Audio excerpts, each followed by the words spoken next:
ప్రియమైన ఆంధ్రప్రదేశ్ ప్రజలకి నమస్తే.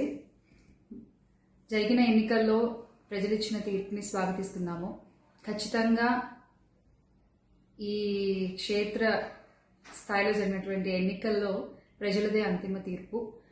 మీ తీర్పుని ఖచ్చితంగా స్వాగతిస్తున్నాం, గౌరవిస్తున్నాను. ముందుగా అఖండ విజయాన్ని మూటగట్టుకున్న కూటమికి ధన్యవాదాలు. పెద్దలు నారా చంద్రబాబు నాయుడు గారికి, అలాగే పవన్ కళ్యాణ్ గారికి, బీజేపీ సభ్యులందరికీ, పురంధరేశ్వరి గారికి, అందరికీ కూడా హార్దిక కృతజ్ఞతలు తెలియజేసుకుంటున్నాము.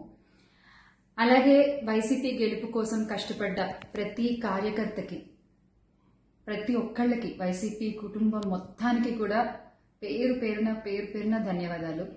ఎస్, ఓడిపోయాము, కానీ ఒకటి గుర్తుపెట్టుకోవాలి, గెలిచిన నాడు ఎప్పుడూ విర్రవీగలేదు విజయ గర్వంతో. ఓడిపోయిన నాడు ఏనాడు కూడా కుంగిపోలేదు. అలాగే ఈసారి కూడా మన జగన్మోహన్ రెడ్డి గారు మరింత బలాన్ని పుంజుకుని మళ్ళీ ఖచ్చితంగా మీ అందరి సపోర్ట్తో మనందరం కలిసి జగనన్నతో నడిస్తే ఖచ్చితంగా మళ్ళీ ఒక మంచి ప్రభుత్వంగా మనం ఏర్పాటవుతాము. దేవుడిపై నమ్మకం ఉంచి ప్రజలకి మంచి జరగాలని కోరుకుంటూ, ఎస్, ఎప్పటికీ జగనన్నతోనే అందరం కలిసి నడుద్దాము, మంచి చేద్దాం. ఏదైనా ప్రజలకి మంచి జరగడం ముఖ్యం. ఈ 5 ఏళ్లు కూడా ఆంధ్రప్రదేశ్కి ఎంత మంచి జరగాలో అంత మంచి జరగాలని మనస్ఫూర్తిగా కోరుకుంటున్నాను. జై వైసీపీ, జై జగన్.